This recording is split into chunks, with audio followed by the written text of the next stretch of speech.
Voici l'épisode 334, le dernier de l'année. Ça se passe avec Picaboo cette semaine et David, qui ont épinglé quelques infotech dont ils ont envie de parler. Je vais y arriver, c'est la fin d'année qui fait un drôle d'effet tout d'un coup. C'est ainsi qu'il est question cette semaine de l'authentification à 2 facteurs qui semblent avoir du plomb dans l'aile. On parle aussi d'une galaxie sans matière noire découverte par des scientifiques. Et tant qu'à avoir le nez en l'air, on parlera aussi du lancement du télescope spatial James Webb. Un homme a posté un message sur Twitter. Jusque-là, rien d'extraordinaire. Sa particularité, l'avoir fait uniquement par la pensée. Des chercheurs de l'université de Stanford ont découvert une technique qui pourrait donner une seconde vie à nos batteries. On tentera de vous expliquer comment. Bienvenue et d'avance merci à tous de vous abonner au Techno. Merci également pour les partages de nos contenus dans vos réseaux. Je salue mes petits camarades. D'un côté, David. Salut David. Salut. De l'autre côté, Picaboo. Salut Picaboo. Bonjour. Bonsoir. On le disait. Bon matin. Oui, c'est selon. Bonne nuit. On en parlait juste avant d'enregistrer. Ça sort à la fin d'année, hein, à tout niveau. Au niveau de l'accumulation de fatigue, plus le relâchement, plus tout ça. Donc, veuillez d'entrée de jeu nous excuser. C'est pour tout ce qui pourrait arriver durant cet épisode. Je le disais, le dernier de l'année. Il y en aura d'autres, évidemment, l'année prochaine. Et un bonus également qui lui sera du coup le bonus enregistré en 2021, mais qui sera publié qu'en 2022. Voilà, ce sera le bonus de l'année, du passage en tout cas à l'an 22. On salue quelques-uns de nos auditeurs, ceux qui nous ont laissé des messages ou qui ont réagi sur les réseaux sociaux, JVG, Nikomouk, Nicolas Saint-Lay, Arlok Saga ou encore Mister FPGA. Poga. Ça se dit comme ça, je crois. Si vous le voulez bien, on peut directement attaquer parce que le sommaire est chargé, j'ai envie de dire. En tout cas, tout ça demande des explications et c'est chose que nous allons faire, bien entendu, avec nos petits camarades. C'est parti. C'est parti avec la lettre A comme Alexa. Alors ça, ça va être un épisode un peu particulier parce que dans ce numéro, il y a deux sujets. L'un qui pourrait me donner envie d'un jour arrêter de faire des podcasts technologiques et un autre sujet qui pourrait me redonner l'envie de, par contre, en faire encore plus et parler encore plus technologie. Je pense que mes petits camarades ont un peu compris l'allusion. Le premier sujet qui pourrait me donner envie de ne plus jamais parler de technologie, c'est celui-ci. C'est Alexa qui a joué un peu au démon et a poussé un enfant à faire des bêtises, David. Voilà, donc c'est un peu comme on voit le petit démon qui essaye de pousser l'enfant à faire des conneries, et de l'autre côté l'ange gardien qui dit non, on ne fait pas ça. Ben ici, on a demandé à Alexa, est-ce que tu peux me demander un défi à relever? Et Alexa lui a sorti une recherche sur le web et qui en fait vient tout droit de TikTok, qui est un challenge qui s'appelle The Penny Challenge, qui consiste à brancher un chargeur de smartphone à moitié, qui soit branché sur le secteur mais que les conducteurs soient toujours exposés, et de mettre une pièce de monnaie pour court-circuiter les deux conducteurs. Donc c'est assez sympathique quand Alexa propose ça à une gamine de 10 ans. C'est affligeant. Moi, quand j'ai vu cette news, j'ai trouvé ça affligeant, consternant. J'ai pas d'autres mots, mais alors j'ai vu il y a pas tellement longtemps. C'est pas une série toute neuve. Ça s'appelle Next, si je ne dis pas de bêtises. Il y a eu qu'une saison ou 2 saisons que j'ai eu l'occasion de la regarder. Et il y avait justement une scène dans cette série où une intelligence artificielle se servait d'un genre d'Alexa ou de Google Home ou en tout cas d'assistant vocal qui lançait des idées un peu néfastes, on va dire, dans la tête d'un enfant, lui expliquant que ses parents l'aiment pas et des trucs comme ça. Je vous passe les détails, mais moi je regarde ça comme une série de science-fiction et je me dis, ce serait quand même grave qu'on en arrive là, et finalement, on arrive même à faire presque pire. C'est juste complètement consternant de savoir qu'une intelligence artificielle va se nourrir de ce qui est fait sur TikTok pour répondre aux envies, aux desiderata des clients, de manière générale. C'est un peu justement ce qu'on disait il y a quelques semaines, je pense que c'était mon dernier podcast, quand je parlais justement de l'algorithme de TikTok. TikTok se nourrit justement de tous les vices trouvés et les moteurs de recherche, Alexa et les autres, indexent tout ça et on demande un défi à relever. Et je vais dire que là, les 2 dernières années, j'ai vu pas mal de défis qui étaient sur différents réseaux et pas que TikTok, qui sont des défis qui sont horriblement dangereux. Et je ne comprends pas qu'on accepte ce genre de choses alors qu'on n'accepte pas qu'on censure à tort et à travers pas mal de choses qui sont nettement moins dangereuses. Ouais, mais c'est un double problème. D'ailleurs, il y a le premier problème, c'est la modération des réseaux sociaux. Déjà de laisser passer ce genre de défis et d'en faire, comme tu le disais, commerce, comme on dit de la part de TikTok par exemple. Et puis ensuite que d'autres viennent se nourrir de ce qui s'y passe pour alimenter une application. Je sais pas ce qu'en pense Picaboo de son côté, s'il arrive encore à penser. On ne t'entend pas, Picaboo. C'est vrai qu'on n'a pas fait beaucoup d'essais de son avant de commencer. Bizarrement, je ne t'entends pas, ce qui est un peu dommage. Non. Ça y est. Voilà. Oui, super. Quand j'arrêterai, quand je remettrai j'appuierai sur le bouton, ça marchera mieux. Ouais. Je disais, je suis un tout petit peu étonné qu'il n'y ait pas une modération de cette intelligence artificielle, enfin des intelligences artificielles de façon générale. C'est-à-dire que quand il y a une comme disait David il y a quelques instants, quand ces intelligences artificielles ou ces moteurs de recherche font du ramassage d'informations et qu'ils le traitent, pourquoi est-ce qu'il n'y a pas une modération entre le moment où ça ressort de cette intelligence artificielle et le moment où c'est récupéré? Il doit y avoir un contrôle au moins, un filtre, quelque chose. Oui. Et visiblement, c'est pas le cas. Et ça pose peut-être un problème, à mon avis. Il y a peut-être un truc à trouver quelque part, là. Voilà. Oui, parce que ça m'inspire. Après, je vais être gentil parce que moi, Alexa, j'en ai une chez moi. Donc, si je suis trop méchant, va pas être gentil avec moi. Oui, c'est ça. Mais c'est parce que là, c'est un défi. Alors, c'est un défi dangereux. On est tous d'accord avec ça. Faire un court-circuit, parce que c'est équivaut à ça. C'est juste à ne pas faire. Mais des défis couillons du même genre et tout aussi dangereux, voire plus dangereux, il y en a à foison sur des réseaux comme TikTok.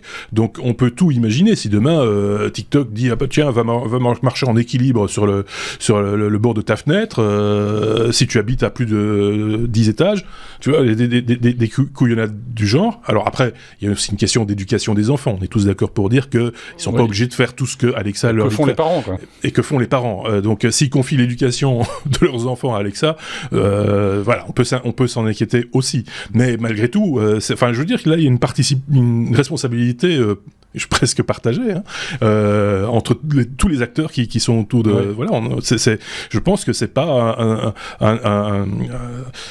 ce type d'outil n'est pas à mettre entre toutes les mains et toutes les oreilles. Comme on dit souvent, le problème, il est pas. C'est pas l'ordinateur, c'est ce qu'il y a entre le clavier et la chaise. Oui.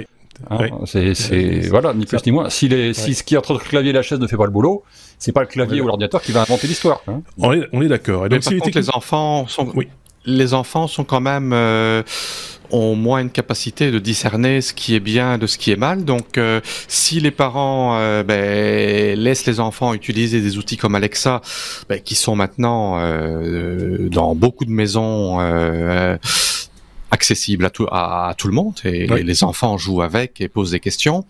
Ça, c'est un gros problème. Et à l'heure où les intelligences artificielles, les différents médias sociaux censurent à tort et à travers tout ce qui est copyright, musique. Ils reconnaissent avec une efficacité redoutable une musique qui passe sur une publicité pendant 3 secondes en arrière-fond, ils censurent la vidéo. Mais à côté de ça, des choses comme ça que je suis certain qu'ils sont capables de censurer, ils ne le font pas. Ça, c'est...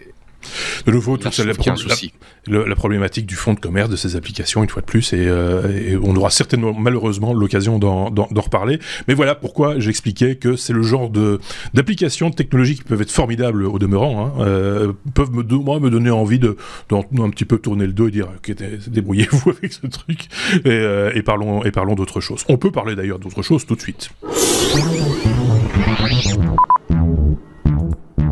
La lettre B comme batterie. Voilà, tiens. Sujet bien propre. Quoique. Un procédé révolutionnaire pour rallonger la durée de vie des batteries. C'est ce qu'ont trouvé des chercheurs de Stanford. C'est de nouveau David qui en parle. C'est le Graal, hein, pour l'instant. On a eu plein de news comme ça durant l'année où on nous disait on a inventé une nouvelle batterie qui se charge plus vite, qui se décharge moins vite, etc.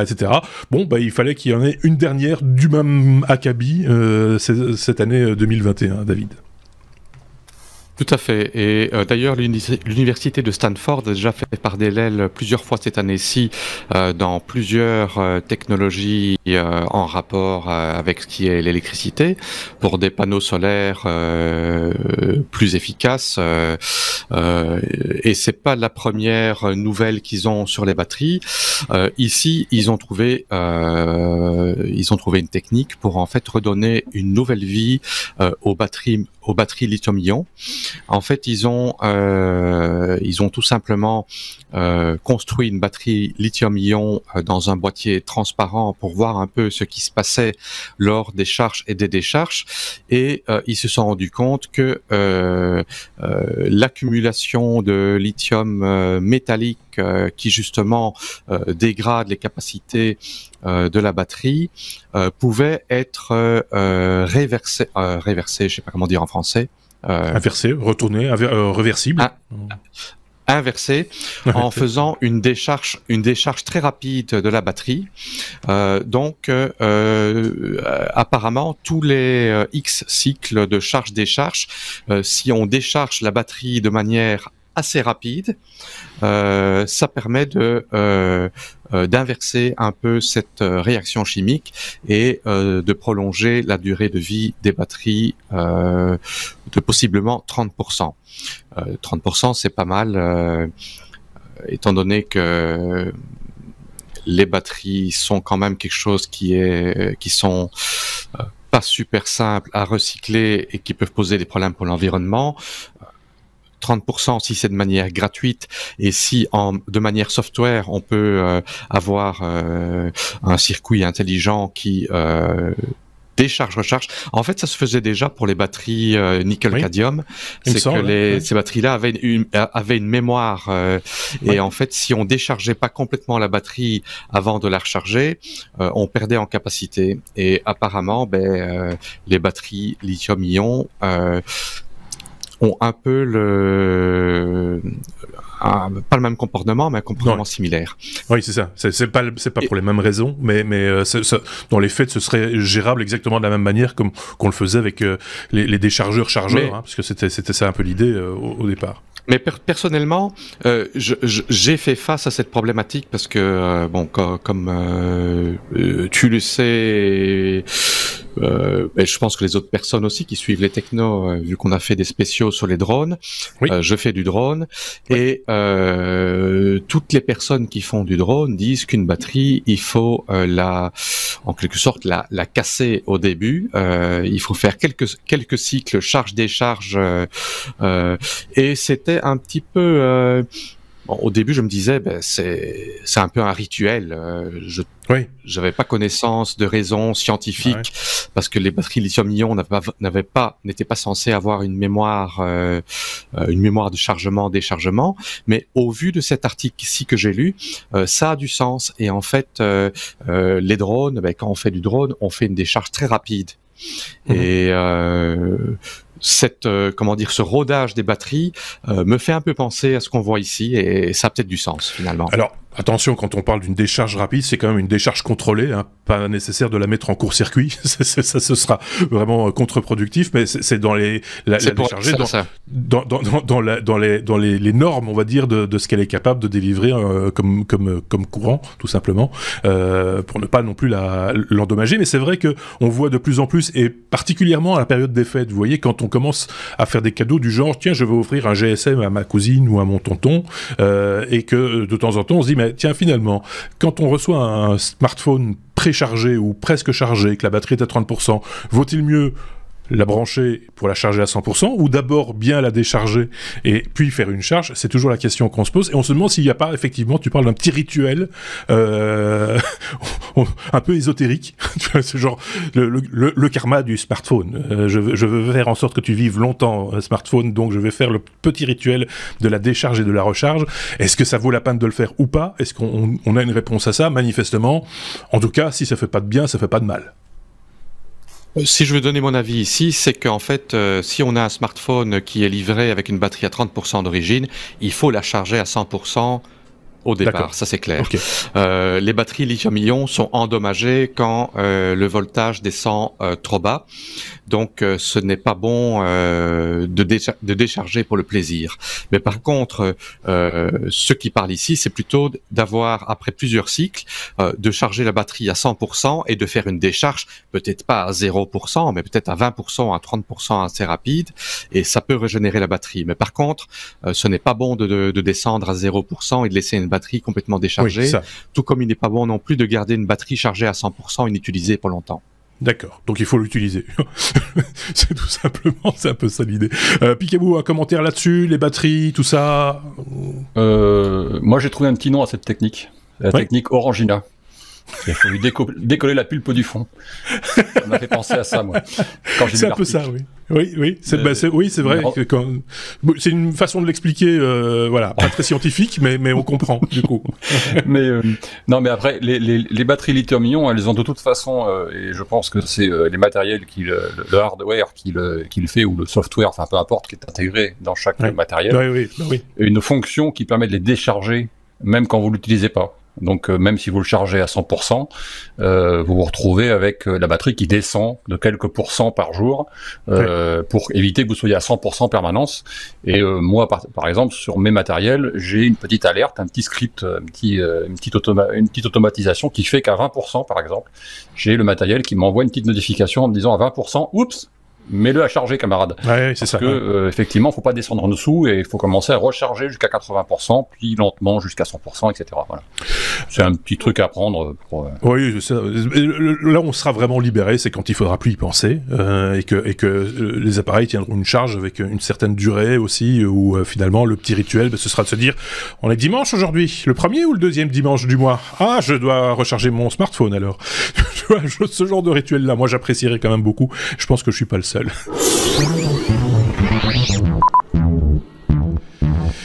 On est à la lettre G, G comme Galaxy. Alors là, il va falloir donner une explication, Picaboo, parce que voilà, on n'en parle pas souvent, mais là on peut en parler d'une galaxie sans matière noire. C'est ce qu'auraient découvert des scientifiques. Il faut rappeler ce qu'est la matière noire. Il faut expliquer ce que ça peut impliquer d'avoir une galaxie sans matière noire.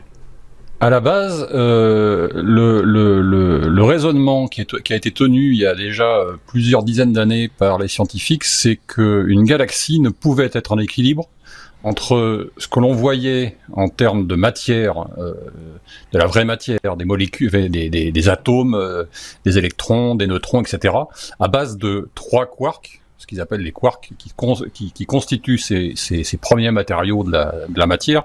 On estime que il y avait qu'un seul moyen pour que l'équilibre se fasse en termes de gravité, et que ces galaxies tournent comme elles tournent aujourd'hui, comme elles sont constituées, de la façon dont elles sont faites, etc., c'est qu'il y ait une matière qu'on ne voit pas, qu'on ne sait pas encore définir, même si on a des pistes, qu'ils ont appelé donc la matière noire, ou la matière sombre. Ce qui a été appelé de cette terme-là. Aujourd'hui, on ne sait toujours pas quel est le constituant de cette matière. On sait juste que potentiellement, ça serait pas une matière constituée comme la matière normale de 3 quarks, mais de moins ou plus. Voilà. Et c'est pour ça que pour l'instant, on n'a pas d'idée de ça. C'est plus un concept de matière qu'une matière en elle-même, en fait. C'est tout ce qui n'est tout ce qu'on connaît pas. On va dire. Oui, c'est ça, voilà. Qui n'est pas encore prouvé a priori, mais qui est une théorie assez avancée et qui semblerait se justifier systématiquement, sauf dans le cas présent, où un petit groupe de scientifiques des Pays-Bas, si je ne m'abuse, oui, je crois que c'est ça, Pays-Bas, mais qui travaillent au VLA, Le VLA, pour vous dire, c'est un télescope, un radiotélescope qui se trouve au Nouveau-Mexique, aux États-Unis. Si vous avez vu le film Contact avec Jodie Foster, voilà, et que vous avez vu avant ça, par exemple 2010 de mémoire, où on voit aussi ces radars, etc. Ça vous donne un peu l'endroit où ça se trouve. Ce sont tout un tas de grandes antennes radars qui sont alignées en X, en X, non, en croix, pardon, excusez-moi, c'est pas un X, c'est une croix, un Y plutôt, et c'est avec ça qu'ils sont en train de travailler, et ils ont examiné depuis quelques mois un ensemble de 6 galaxies qui sont des galaxies qui sont ultra naines. Alors, enfin, naines ultra diffuses, pardon, excusez-moi. Je suis pas astronome. Et dans ces galaxies, ils estiment qu'a priori, d'après leurs calculs, il n'y aurait pas de matière noire. Ils n'auraient pas trouvé de matière noire. Et d'autres scientifiques leur ont dit, mais c'est pas possible, ce que vous nous racontez, c'est impossible, refaites vos calculs. Ils ont repassé les trucs à la moulinette, ils ont refait des observations pendant 40 jours, je crois, sur une des galaxies qui s'appelle AGC 114-905, voilà, et cette galaxie est effectivement, et ils en apportent visiblement la preuve, sans matière noire à l'intérieur. Ça veut dire que ce type de galaxies qui sont ultra diffuses, donc dont la matière est assez est très étalée dans l'espace, cette galaxie ne contiendrait pas de matière noire, et ce qui semblerait ne pas poser de problème vis-à-vis de sa constitution. Voilà, en gros, pour simplifier. Alors, il y a des hypothèses, dont l'une qui est avancée par certains scientifiques, qui serait de dire « Oui, mais messieurs, vous regardez une galaxie qui a un angle particulier, et qui fait que vous ne voyez pas toute la galaxie, et que donc, vous ne pouvez pas tester l'ensemble de la galaxie en question. Donc, vous ne pouvez pas affirmer avec certitude qu'il n'y a pas de matière noire. Sauf que, ils ont testé sur d'autres galaxies, et visiblement, ça a l'air d'être aussi le cas dans des galaxies équivalentes. Ce qui remet en cause, plus ou moins, alors a priori, le fondamental il y a de la matière noire partout pour que l'univers tienne en équilibre. Pas forcément, visiblement. Voilà. D'accord. C'est un peu l'idée. C'est pointu, mais c'est rigolo quand même de voir qu'on met toujours en question les mêmes. Voilà, c'est à cette conclusion-là que j'arrivais aussi, c'est que effectivement c'est pointu et que par ailleurs, des fois on part sur des choses, on prend pour acquis des théories, et puis finalement il y a quelqu'un qui vient vous mettre un petit grain de sable dans la machine et qui vous dit ah ben non, finalement peut-être pas. Et c'est quand même bon des gens c'est le métier, on est d'accord, ils font ça tout le temps. Et donc à un moment donné ça doit être très perturbant de devoir se remettre systématiquement en question, enfin peut-être pas si systématiquement ça, mais c'est le principe de la science, hein. C'est le principe de la science, mais c'est bien de le rappeler.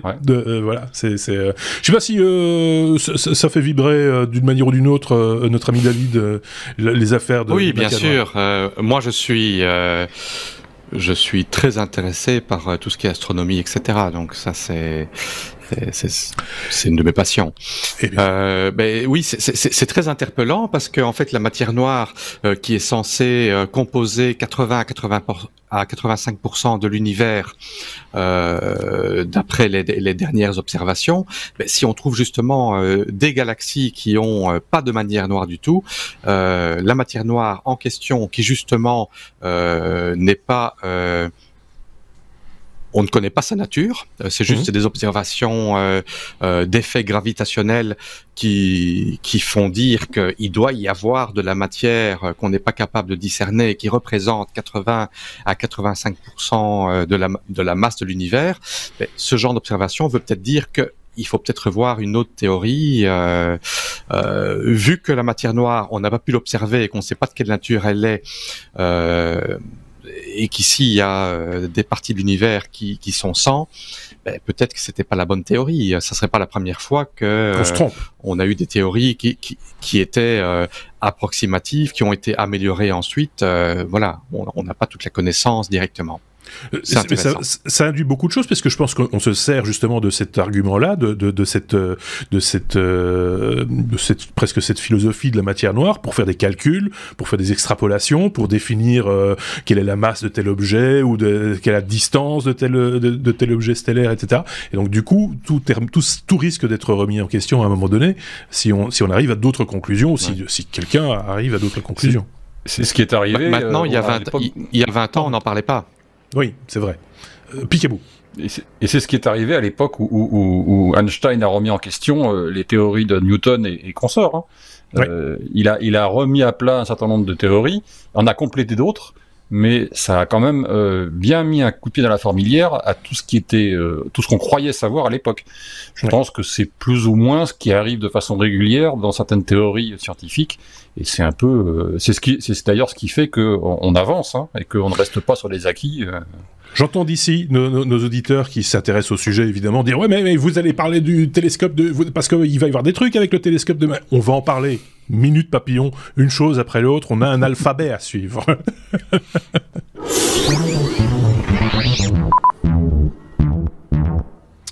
On va d'abord parler de GPU. G comme GPU, David. On va parler des Chinois de chez InnoSilicon qui lance ses premières cartes graphiques. Alors InnoSilicon, on connaît pas bien en Europe ou en Occident de manière générale, si je dis pas de bêtises. Ouais, c'est une société qui fait des puces électroniques qui est connue. Je pense plus en Europe pour ces machines à faire du mining de Bitcoin, d'Ethereum, etc. Et il y a déjà plusieurs mois, ils ont annoncé qu'ils allaient lancer des cartes graphiques pour le marché chinois, histoire de ne pas dépendre d'AMD ou de Nvidia, étant donné que maintenant les Chinois sont en train de bannir tout ce qui n'est pas chinois. Et donc, voilà, ça se confirme. Ils ont sorti leur premier GPU, leur première carte graphique 100% chinoise, dont la première s'appelle le Fantasy One, qui est sorti en 2 déclinaisons. Le Fantasy One A pour le grand public et le Fantasy One B qui est orienté pour les data centers cloud et intelligence artificielle. Mais non, ça ne casse pas la baraque parce que la carte là qui sort a une capacité, une puissance de calcul de 10 teraflops, donc 10 trillions d'opérations à la seconde en virgule flottante à 32 bits, alors que pour comparaison, une GeForce RTX 3080 a 35 teraflops, donc 3,5 fois plus. Mais bon, maintenant c'est honorable, c'est l'équivalent d'une GeForce RTX 2070 qui est une carte d'il y a 2 ans. Donc, à l'époque, je veux dire à l'heure où il est toujours très difficile de se mettre la main sur une carte graphique, c'est tout à fait honorable. Mais bon, voilà, c'est sur le marché chinois, c'est pour les Chinois, et c'est pour on a une idée se distancier. Alors, si on peut convertir ou voir pour voir comment ils se positionnent sur le marché, justement par rapport à Nvidia, par exemple, on a une idée du prix? Je n'ai pas vu les prix, non. Les prix n'étaient pas annoncés dans l'article que j'ai lu, dans aucun des 2 articles que j'ai lus. Donc ça, je ne sais pas dire le prix. Ok, bon. Maintenant, il faut voir aussi la compatibilité, les drivers et tout ça. Ce n'est pas certain que ça va être 100% top à voir. Tu l'as dit, c'est sur le marché chinois. Est-ce que ça veut dire que si on achète, par exemple, ce que je ne conseille pas moi personnellement, mais si on achète via un site chinois de commerce en ligne, on pourrait la trouver sur les plateformes connues ou pas? Je ne l'ai pas encore vu, non. Ça va probablement arriver, mais je ne le conseillerais pas. Personnellement, maintenant bon, ça n'engage que mon avis à moi. Mais voilà. Ok, voilà, vous avez notre opinion. Une nouvelle carte graphique est sortie, ne l'achetez pas. Surtout, non, ne faites pas ça.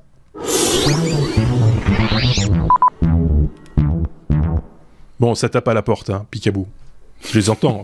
Bah oui, mais ils disent ouais, non, mais vous nous faites languir, machin, etc. Vous avez commencé avec l'espace, machin. On a envie de rêve, on a envie de distance, de satellite, d'exploration. Bah oui, voilà. On est à la lettre J comme James Webb satellite. ST, c'est. James Webb, ça y est, j'ai perdu. Oui, Space Telescope. Voilà, c'est ça. Donc c'est la version anglaise de ce télescope spatial. Télescope spatial James Webb. Mais oui, on n'avait pas de place à la lettre T. On l'a vu partir. Oui, ça m'a fait 13h40 la semaine dernière. Ça m'a fait.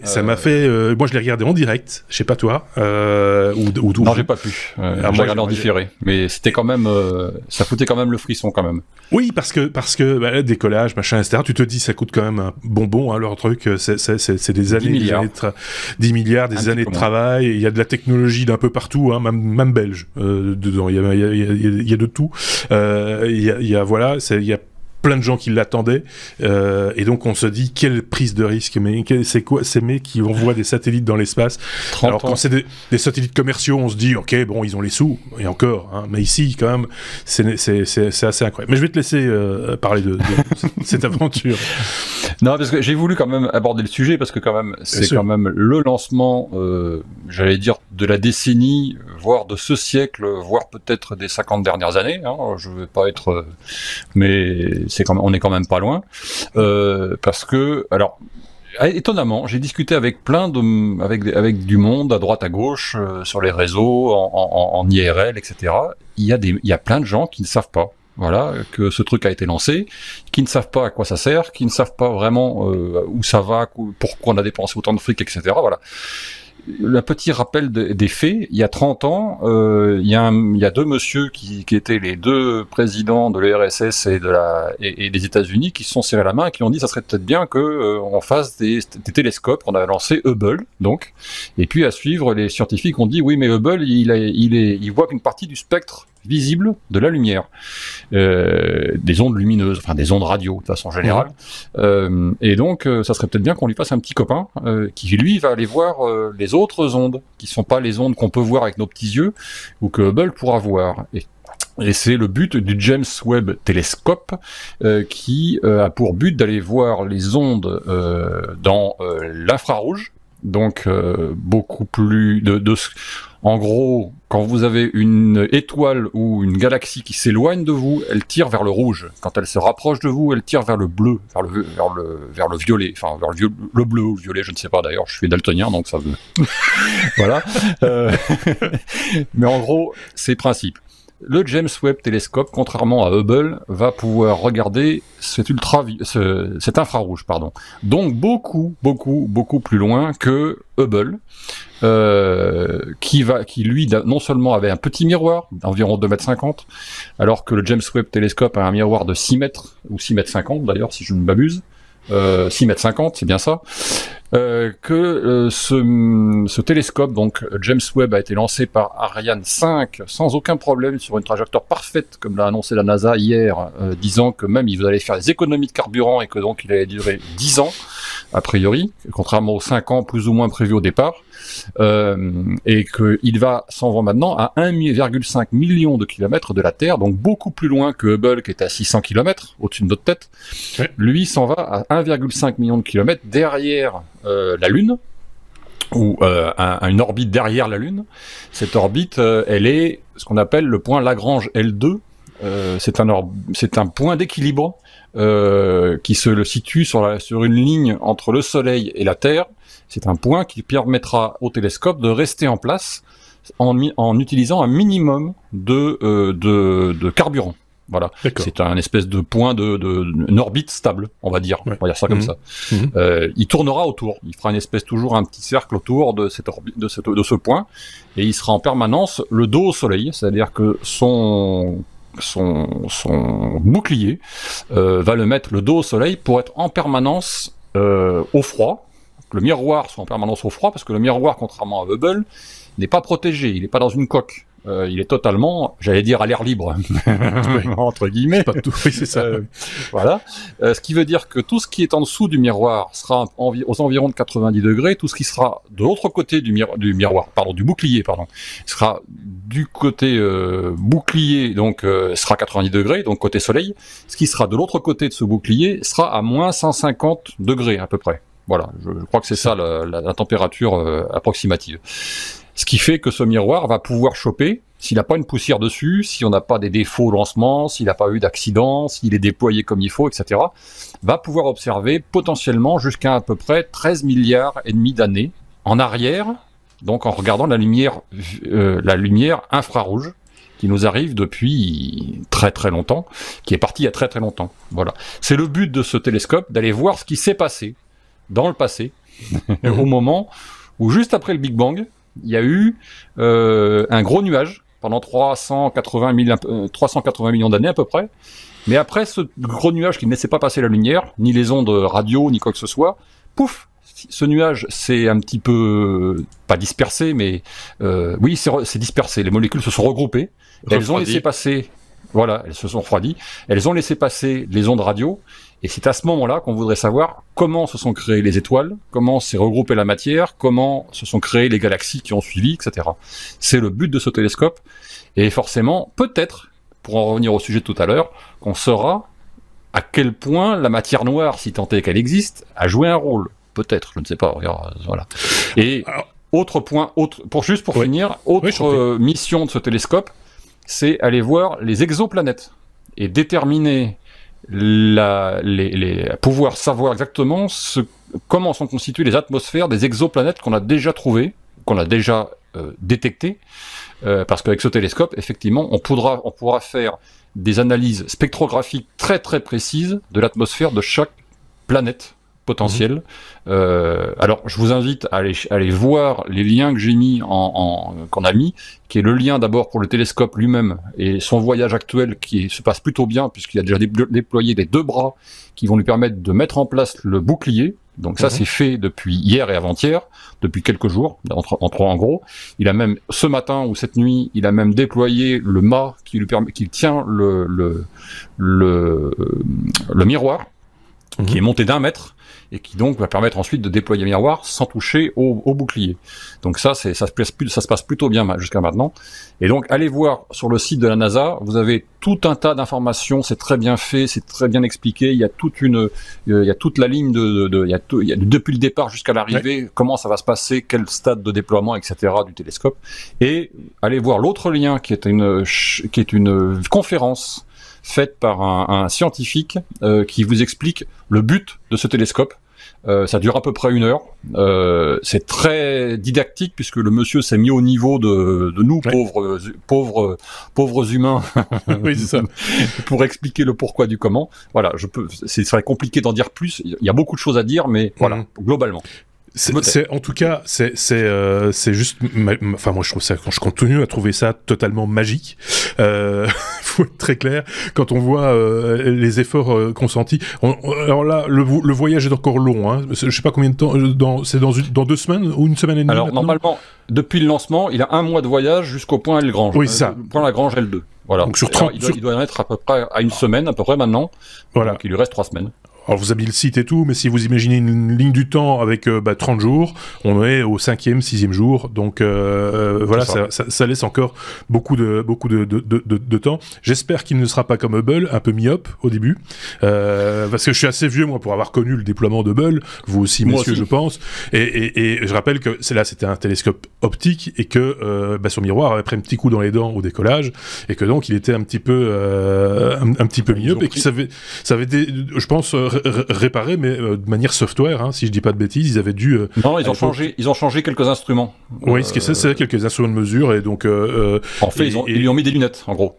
Ouais. Et je me rappelle d'une étape magistrale, et ceux qui l'ont vécu, moi je l'ai vécu en direct, parce que c'est passé si je me sens, c'était pas sur internet, donc je l'ai vu à la télé, sans doute, où ils avaient dû inventer un procédé, parce qu'il fallait à un moment donné récupérer, enfin pas récupérer, mais déclencher il y avait un petit clapet ou une petite manette sur Hubble, et il fallait, pour capturer Hubble, manipuler cette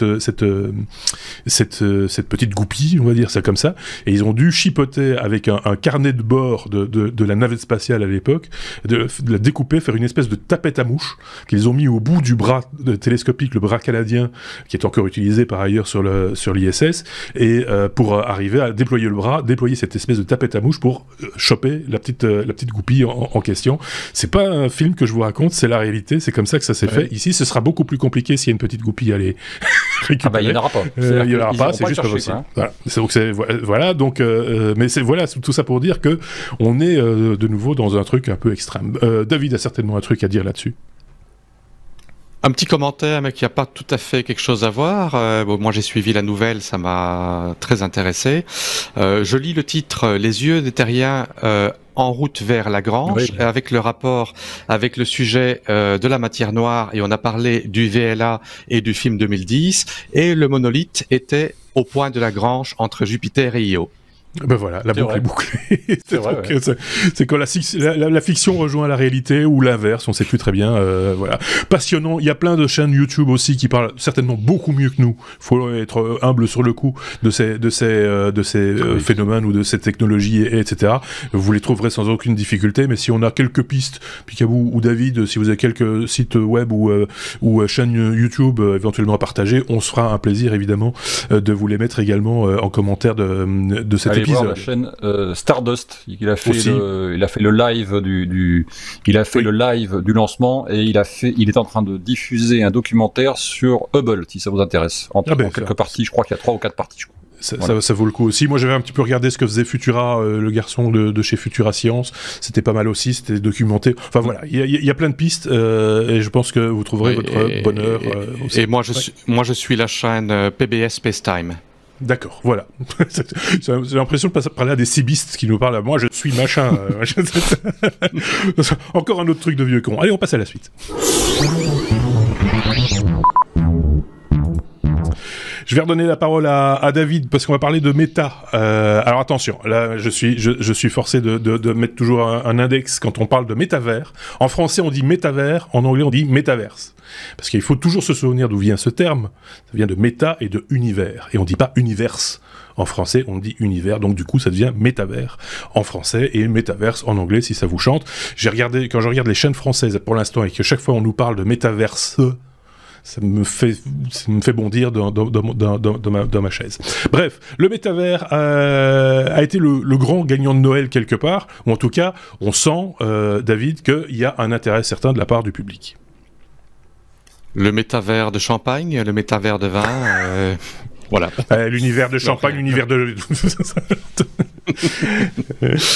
Non, oui, Facebook a fait la grande publicité de son changement de nom, où il s'appelle maintenant Meta, et donc ils font la promotion du métavers.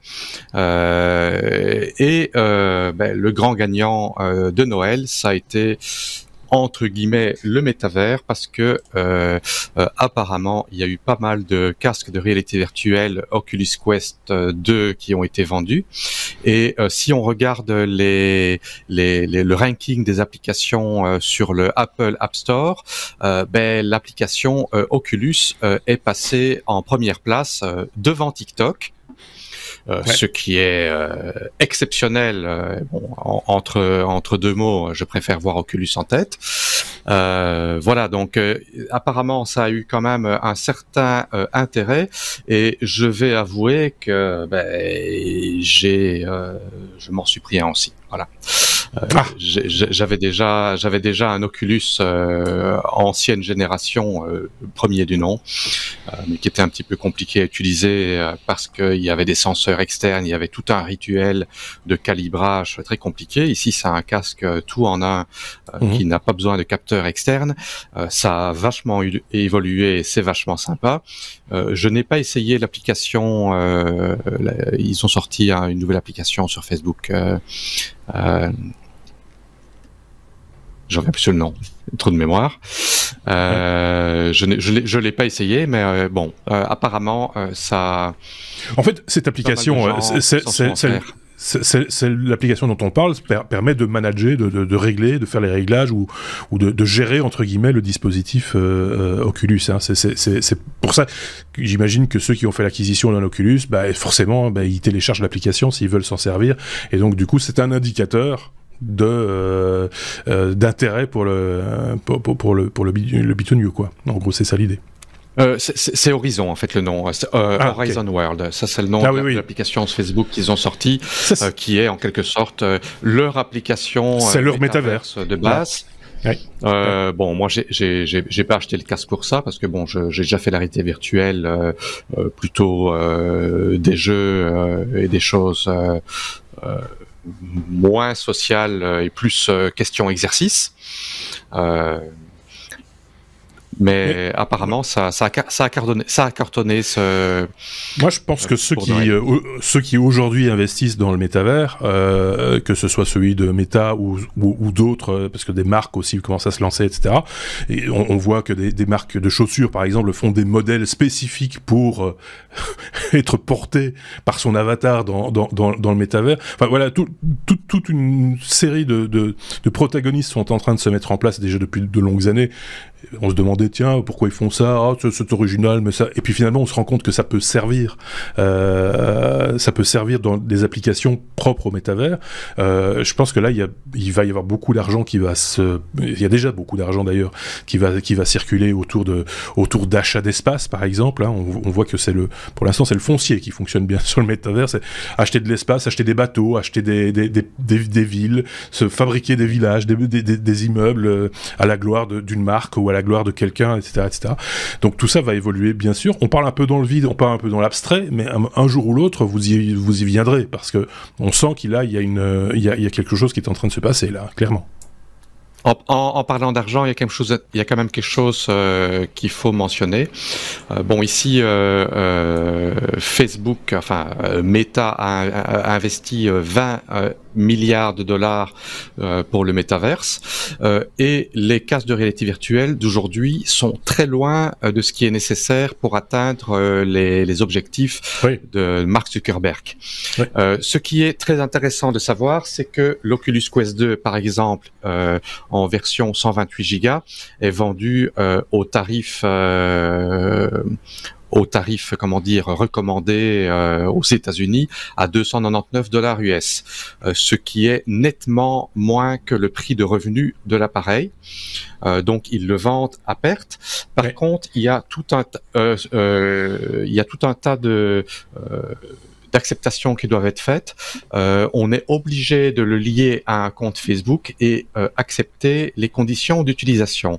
Maintenant, le même casque existe en version professionnelle qui, elle, n'est pas soumise à l'obligation d'avoir un compte Facebook et justement de partager toutes ces données. Le coût de la version professionnelle est de $799 américains comparé à $399 et avec une licence annuel à payer en plus. Ce qui veut dire que, en quelque sorte, Facebook estime que le coût d'acquisition des données personnelles d'un utilisateur mérite $500 américains. Le casque est équipé de 4 caméras infrarouges et de tout un tas de capteurs et de senseurs. Étant donné qu'il n'y a pas de senseur externe, ils font un scan de la pièce autour pour pouvoir positionner, et ça a une reconnaissance. Ça veut dire que, par exemple, on établit un périmètre dans une pièce, on va dans une autre pièce, on revient dans la pièce, il reconnaît tout à fait l'environnement. Donc, il mémorise tout ça. Et les licences tous les fine print qu'on doit accepter en s'enregistrant disent en quelque sorte on donne feu vert à Facebook pour utiliser à des fins commerciales toutes les informations, toutes les utilisations, tout ce qu'on fait, etc. Donc ça, c'est quand même un petit peu interpellant. Oui, ça, comme j'ai dit, on en est au début, et certainement qu'il va falloir être vigilant, faire attention à ce genre de choses, parce que voilà, je sais pas ce qu'en pense Picaboo du métavers de manière générale et des applications qu'on pourrait en faire à terme. Voilà, perplexe le monsieur. Il a d'abord et d'une, je vais pas investir dedans parce que d'abord je trouve que c'est trop cher pour une technologie qui pour le moment est encore en devenir. De mon point de vue, ça reste des casques de réalité virtuelle qui ont encore des manettes de jeu dans la main, qui ont, pour moi, c'est pas abouti encore. Voilà, c'est pas quelque chose dans lequel je vais investir, dans lequel je vais mettre 300 ou 700 euros ou 800 euros pour le changer 2 ans plus tard ou 1 an et demi plus tard. Oui, parce que c'est vrai, on en est vraiment qu'au début, il faut le rappeler. Ça va évoluer forcément et vite. D'autre part, le deuxième point, c'est que moi, je suis un contre Facebook. Je suis pas monsieur Facebook et je me méfie beaucoup de cette société qui un coup vous dit, mais monsieur, achetez nos casques, il n'y a pas de problème, il n'y a pas besoin d'un compte. Le coup d'après, 6 mois plus tard, vous dit, ah ben monsieur, finalement, il vous faut un compte. Ah, puis finalement, non, finalement, il n'y a plus besoin de compte. Donc, on va se calmer, voilà, je vais attendre calmement, patiemment que le monsieur se décide, hein, et puis j'irai voir peut-être ailleurs, d'ailleurs, s'il y a d'autres cas qui sortent. Et je serais tenté de dire que tu as bien raison, dans le sens où, même si, quelque part, Mark Zuckerberg a presque volé, ou en tout cas, c'est approprié le terme métavers, il n'en est pas propriétaire, d'autres vont certainement créer des métavers, en veux-tu, en voilà, et que celui de Facebook, c'est un parmi d'autres, et puis chacun ira un petit peu comme on a l'habitude d'aller sur l'application Trucmuche, où tu vois, chacun ira là où ça lui plaît, où ça rentre dans ses considérations personnelles, etc. Mais c'est un peu comme les jeux, comme je prends par exemple Fortnite ou Minecraft ou des trucs du genre, c'est un peu au-delà de l'aspect ludique, c'est voilà, tu choisis l'espace dans lequel tu vas vouloir évoluer. Ce sera peut-être pas celui de Mark Zuckerberg, quoi qu'il en dise. Et le dernier point pour moi qui est rébarbatif, c'est que ça me semble être une grosse histoire de pognon. Voilà. Oui, ça, plus qu'autre chose. Voilà. C'est-à-dire que c'est-à-dire que quand on est arrivé sur Internet, il y avait pas le pognon, c'était rigolo, on envoyait des chats, on envoyait des blagues, on envoyait des gifs, on envoyait des machins. C'était rigolo, on découvrait un truc. Là, c'est pas ça. Là, on est en train de nous vendre un truc. Mais monsieur, vous allez acheter mes baskets pour je ne sais combien de NFT machin qui vont être vendus dans le métavers de machin, on va récupérer en plus vos données machin. Non, je crois pas. Je dois être trop vieux pour ça, moi. Voilà. Moi, je pense que c'est vers ça qu'on va, et je dis pas que c'est bien. Entendons-nous bien. Mais je pense que c'est clairement vers ça qu'on va. Mais voilà. Et après, on verra s'il y a moyen d'en faire quelque chose. Et peut-être que on sera en podcast dans le métavers, tu vois. Qui sait ? Et on dira du mal de Mark Zuckerberg aussi dans son métavers. Ce sera kiffant quand même, allez, il faut avouer. Voilà, je pense qu'on a fait le tour. Enfin non, on n'a pas fait le tour. On aura encore l'occasion de faire le tour parce que ce sujet-là, à mon avis, en 2022, il ne sera pas tari. On en parlera encore. On est à la lettre P comme piratage, Picaboo. Nos cookies, manifestement, pourraient ou compromettent notre sécurité et notre authentification à 2 facteurs. Rien à voir avec la poste, je tiens à le signaler au passage. C'est pas parce qu'il y a 2 facteurs qui se présentent avec des coliques pour autant. Non, ça n'a rien à voir. C'est bête ce que je viens de dire. Donc finalement, même on peut, ce qu'on a toujours dit ici avec vous, avec d'autres chroniqueurs aussi, on sait que de toute façon on va se faire pirater. C'est une question de temps en fait. Oui, c'est ça. Le facteur sonne 2 fois. Voilà. Les facteurs sonnent 2 fois, par contre.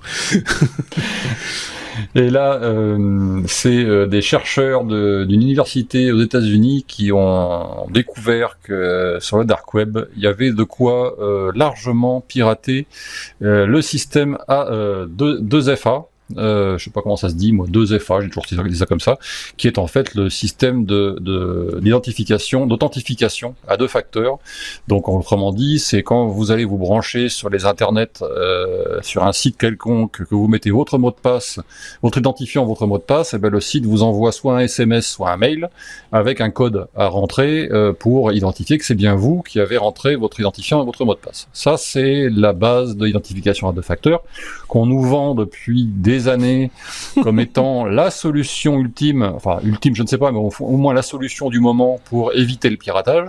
Sauf que, effectivement, ces chercheurs ont découvert que sur le dark web, il y avait une petite valise avec à peu près 1200 outils de piratage qui permettaient, via des techniques de ciblage, alors comment ils appellent ça, de l'homme du milieu. Alors je crois que c'est l'homme du milieu, c'est le man in the middle, la technique, la technologie, c'est-à-dire que en gros, ils vont venir vous hameçonner avec des informations qu'ils vont récupérer via un logiciel malveillant installé sur votre ordinateur, et via ce logiciel malveillant, ils vont aussi récupérer vos cookies dans lesquels les informations de connexion à 2 facteurs sont enregistrées plus ou moins. Alors, Là, ça dépasse ma compétence totale. C'est-à-dire que moi, j'ai lu l'article, j'ai appris avec cet article que c'était enregistré sur les cookies. Voilà, et ça fout les jetons. Je dis franchement, ça fout les jetons. C'est-à-dire que si demain matin il y a un malware qui s'installe sur mon ordinateur, bon, il faudra qu'il fasse des efforts déjà, parce que vu ce que j'ai dessus, ça va être difficile. Mais quand même, s'il y en a un qui arrive à choper le truc, c'est-à-dire qu'il est capable de venir ensuite avec ses cookies en épluchant ces petites choses-là, prendre ma place au moment où je vais me connecter sur tel ou tel site internet et faire la petite mayonnaise que je ferai moi, mais en fait ça va être lui qui va aller le faire à ma place. C'est ça. Ouais. Et voilà. Donc autrement dit, l'authentification à deux facteurs, vous pouvez vous asseoir dessus. Alors utilisez-le encore parce que c'est tout ce qui existe aujourd'hui, à ma connaissance. Je suis pas un expert en informatique, hein, mais il me semble que c'est tout ce qui existe. Mais en même temps, je commencerai à me poser des questions. Entre ça et Log4j ou je ne sais plus quoi encore qui se balade, je veux dire qu'elle n'est pas rose la vie sur Internet en ce moment. On va pas tout mélanger non plus, c'est deux choses bien différentes et qui n'ont même strictement rien à voir. Mais restons sur le sujet du double facteur. Je sais pas ce qu'en pense David, qui lui, voilà, c'est plutôt son domaine. Le double facteur, on sait bien qu'il y a de toute façon toujours moyen de le contourner. C'est pas nouveau. Si c'est bien implémenté, normalement c'est censé être sécurisé, mais maintenant c'est vrai que on n'est jamais à l'abri de quoi que ce soit. D'ailleurs, pour donner un exemple, quand les services secrets américains veulent obtenir un accès à un ordinateur d'une personne qu'ils espionnent, c'est plus facile d'aller installer des appareils espions dans le bâtiment que de faire de l'extérieur. Donc ici, on va dire une attaque man in the middle, ça correspond un peu à venir installer quelque chose chez l'utilisateur, et à partir du moment où l'utilisateur a un logiciel espion sur son ordinateur, double simple, triple, quelle que soit la sécurité derrière, voilà, je veux dire, il entre, s'il y a une interception qui se fait et qui lui s'en rend pas compte, il est vu. Et là, on fait une double, une triple, une quadruple, voilà. Oui, ou même une simple, dans le sens où certains se sont rendus compte que le point faible, quelque part aussi, c'est le changement de mot de passe qui se fait par mail.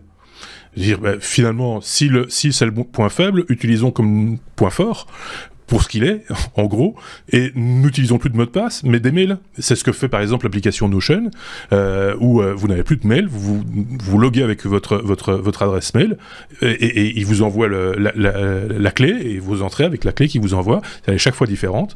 Et voilà, par exemple, c'est une simple authentification, mais elle a la valeur de bien d'autres solutions, et l'avantage c'est que ça simplifie le truc, c'est qu'on n'a plus besoin de retenir un mot de passe en plus. Voilà. Est-ce que ça me garantit que ce soit pas quelqu'un d'autre qui m'envoie un mail avec un mot de passe qui va m'envoyer sur un serveur enfin genre j'y connais rien, hein, donc tout est possible, mais je veux dire, on n'est pas moins à l'abri par ce biais-là que par un autre. Dès le moment où tu as une application malveillante sur ton ordinateur qui va par exemple analyser un keylogger par exemple, qui va analyser tout ce que tu tapes au clavier, tu peux même avoir une quadruple, une quintuple authentification, tu danses sur ta tête. Je veux dire, voilà. Et après, bon, ça devient du hacking de haut vol. C'est pas moi avec mon petit compte en banque, avec ma petite machin, etc., qui suis la cible de ce type de hacker. C'est plutôt des gens qui ont des informations, qui ont pignon sur rue, qui ont besoin de faire c'est un autre niveau, quoi.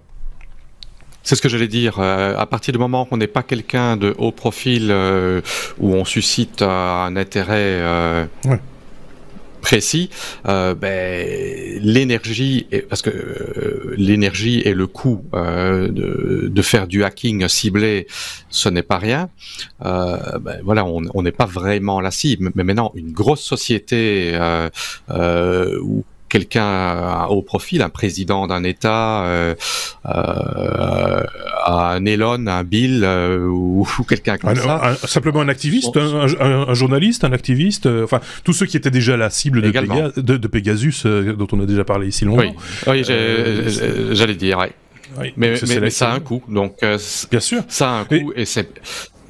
Et si le petit larcin, entre guillemets, fonctionne aussi bien avec simplement de l'hameçonnage, parce qu'il y a toujours des gens qui sont mal informés et se laissent prendre par du simple hameçonnage, ils continueront à faire du hameçonnage et ce sera beaucoup moins compliqué à mettre en place. Si c'est rentable, ils continueront comme ça. Après, c'est à chacun à se prémunir de ce genre de choses. Mais ça existait déjà avant Internet. Ça, on Évidemment. avait déjà les petits dépliants dans les boîtes aux lettres de marabout qui soignaient tous les mots. C'était avant Internet. J'en reçois encore. Le petit monsieur tout le monde qui téléphone malheureusement à ce marabout, il met le pied dans l'étrier et ça lui coûte cher. Et ça peut coûter très cher. Soyez juste vigilants, informez-vous bien de manière générale et normalement tout devrait bien se passer. Et souvent quand ça se passe pas bien, il y a des solutions de repli, si c'est par exemple au niveau bancaire, etc.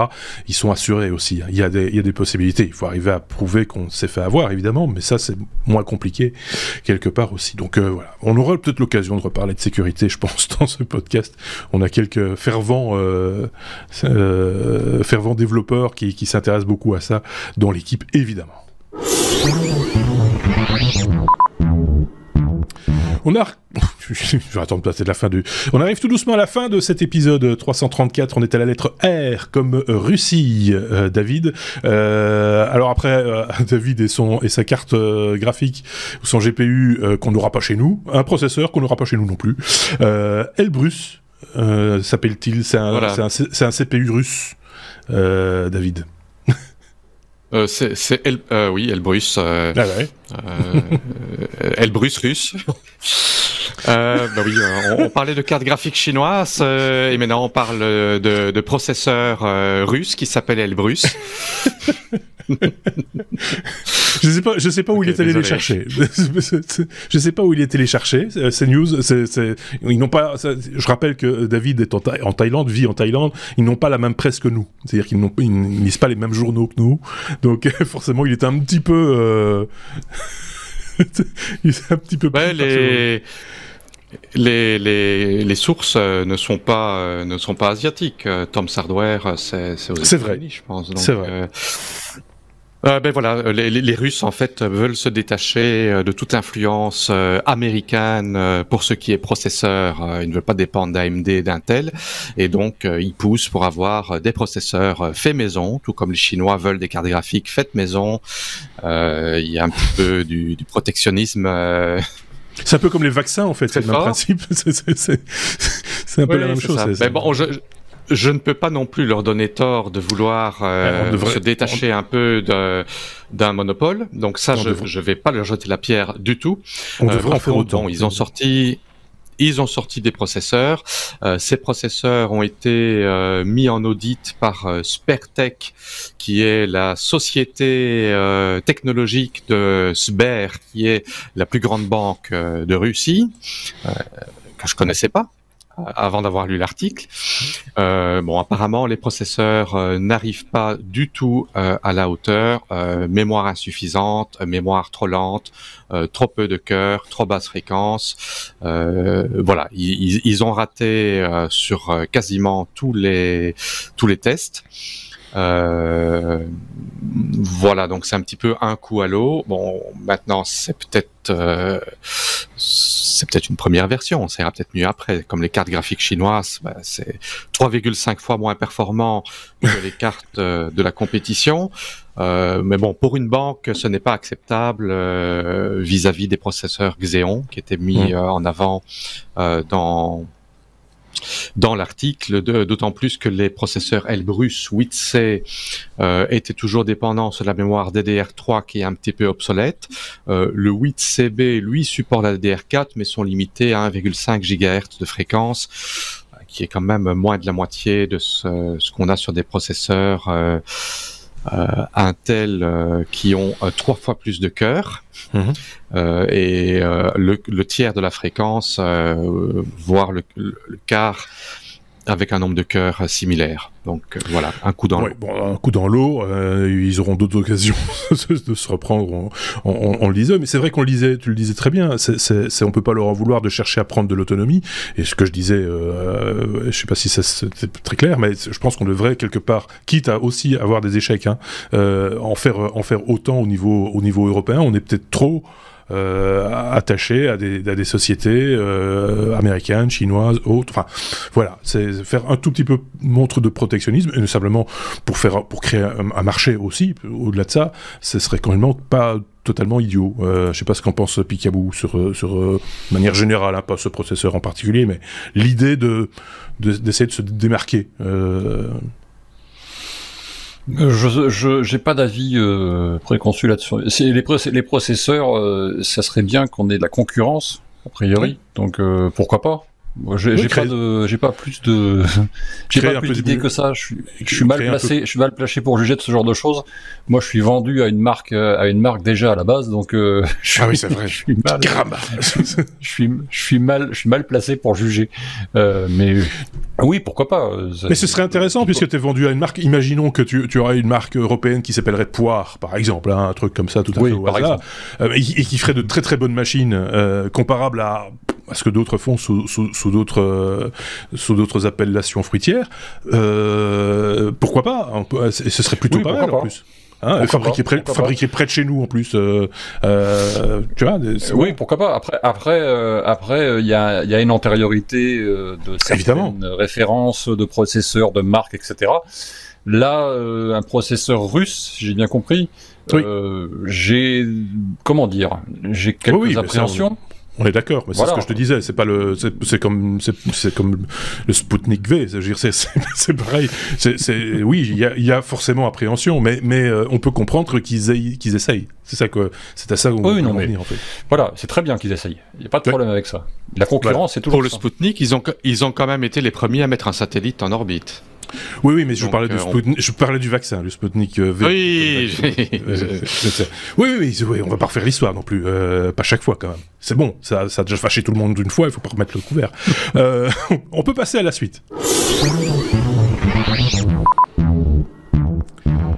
Ce qui est aussi la fin, puisque c'est le dernier sujet de cet épisode. Picaboo, on termine avec S comme Standroth.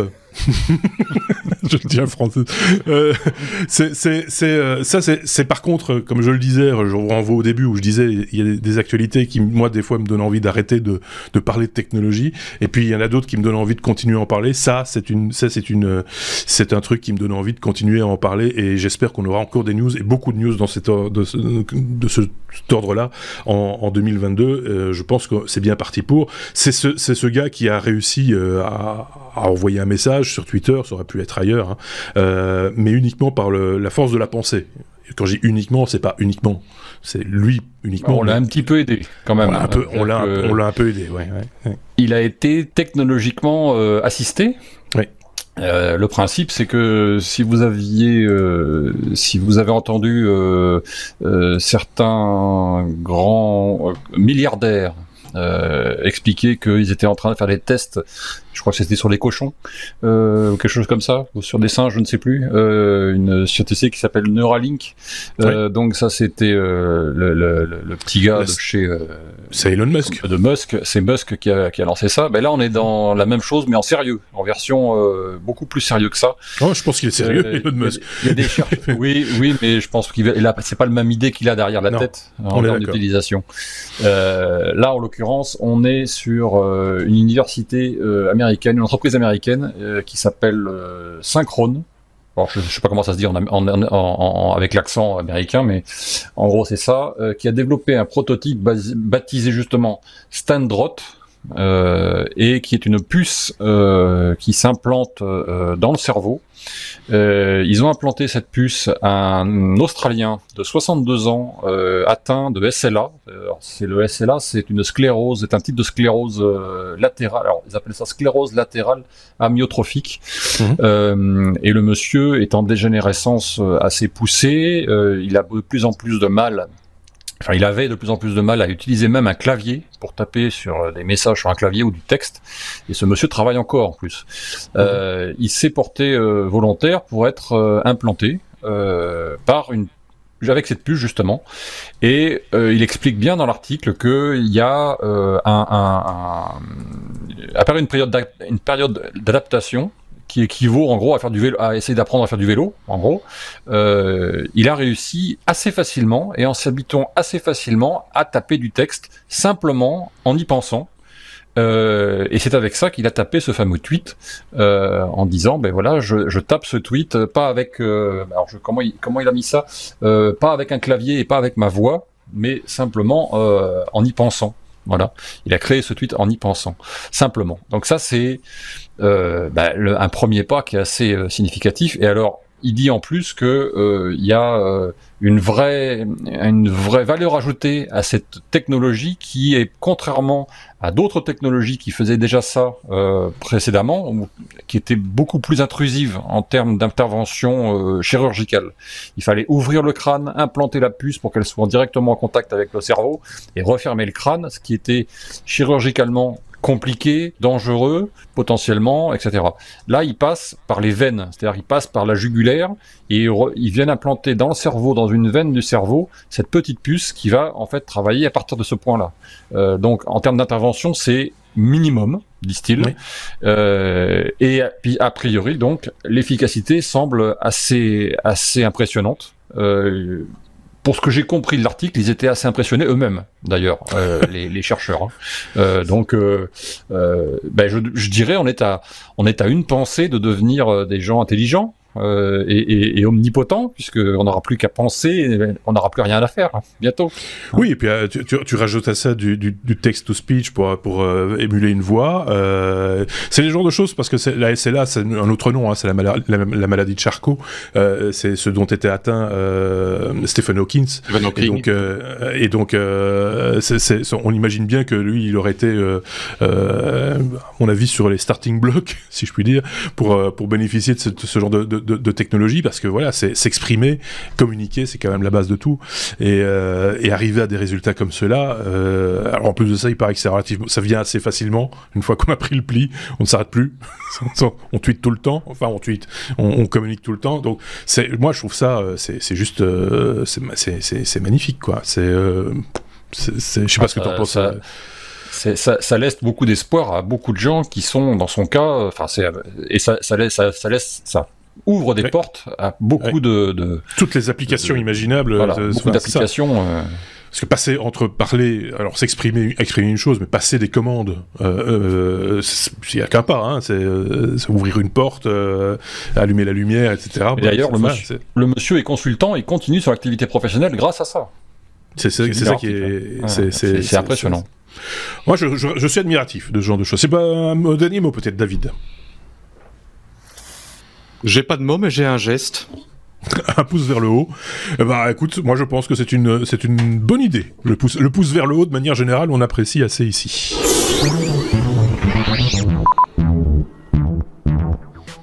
Tiens, oui, le pouce vers le haut pour conclure un épisode, par exemple si vous nous suivez sur YouTube, ils sont les bienvenus évidemment, les pouces vers le haut, les étoiles aussi, pour noter, comme on dit, le podcast, si vous l'avez apprécié sur les plateformes de podcast, c'est bienvenu également. Vos commentaires sont encore plus appréciés, puisque là on peut se répondre en plus, donc tout ça est très très bien.